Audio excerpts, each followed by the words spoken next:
I'm Kevin O'Hara for Alcohol Mastery, and today I'm going to be doing the question, have your relationships changed since you stopped drinking? Really, you know, there's no way that your relationships can't change when you stop drinking. They have to. Alcohol is such an embedded part of your life. It was such an embedded part of my life when I was drinking that, you know, it just seeped into everything. All my relationships were affected by it, and definitely when I quit, you know, that was the case as well. There were, you know, most of them were affected to the good. It's actually one of the hardest things to come to terms with when you quit drinking, that the fundamental nature of your relationships has got to change, and this definitely is true when it comes to your drinking buddies. That relationship with your drinking mates when you don't drink anymore is changed, and it's changed forever. I mean, if you ask yourself, do you feel comfortable, would you feel comfortable getting drunk in front of a non-drinking stranger or a room full of non-drinking strangers? And the answer is no, most of us wouldn't. And it becomes that same thing in your relationship with your drinking buddies, is that, you know, the whole thing has changed. I mean, you're the one person now that's not drinking. You know, you're going to find it boring. They find it sort of weird and, you know, possibly even a bit distrustful.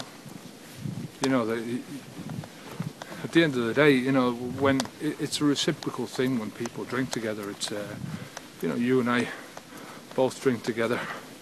We can both talk shite with each other and act shite with each other, and when it comes down to it in the morning, we've both got the same level of memory about the event. And, you know, even if we do remember it, it's always well, you know, I was drinking. But when there's a person there who doesn't drink anymore, they don't have that. They remember everything. And, you know, if you're you've got to watch yourself if you're a drinker.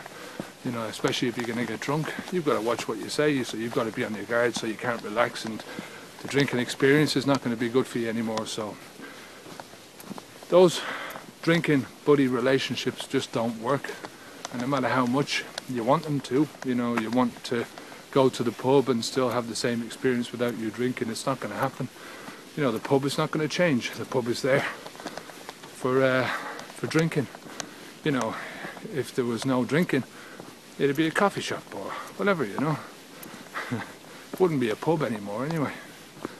You know, when you do quit drinking, unfortunately, you have to quit the whole drinking lifestyle. If you don't, you're just going to go back on the booze again.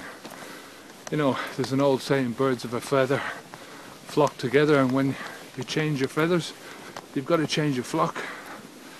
You know, there are areas in life which, you know, are crossovers. So, for instance, going to a restaurant, you can still do that. Going to parties, I mean, you still want to do that. I mean, there's no point in giving up that. Going to festivals, you're always going to find at these places like-minded people. You know, people who are not there just solely for the drink. But in the pub, generally the people that you were with and the relationships that you had in the pub, you know, that's all about the booze, nothing more. So other relationships that have changed for me have been my family.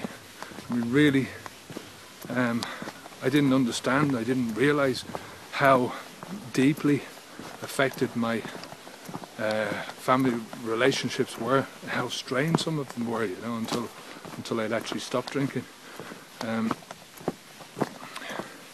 Now it's like, instead of being the drunk of the family, which I was for many years, you know, a lot of it's very playful, you know, it's, oh Jesus, you know, if you want a drinking buddy to go out with, somebody that'll drink you under the table, then, you know, go to Kevin. Or here we are, you know, Kevin's at it again, you know, or, you know, I'd be the first one into the restaurant with, to try and get a few drinks in me, or I'd have a few drinks in me before I went to the restaurant. So Another area is just the trust. Like I say, the relationships. You know, afterwards, when I quit drinking, I realised how much my family didn't trust me with certain aspects of their life. You know, I've lived around my sisters for a long time, and it's the first time that I've been asked to babysit, and I never realised that before. You know, don't give the baby to Kevin to look after. You know, and looking back on it, I can understand why. You know, although I don't think I would have ever drank in the, you know, while I was babysitting. I would have never done that, but you know, it's always there in the background. Another thing is the amount of quality time that you spend with your family just increases, because you remember everything, and the next time you meet, you're not sort of going back over old conversations, you know, that you've had, but that you've forgotten about.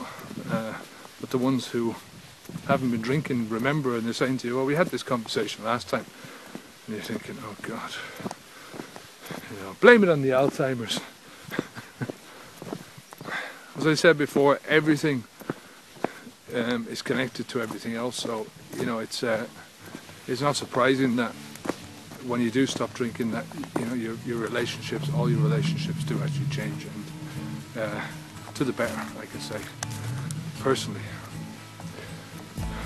So if you have any questions about that, if I've rambled on a little bit and you don't understand anything, then give us a shout. Until next time, my name's Kevin O'Hara for Alcohol Mastery. Onwards and upwards.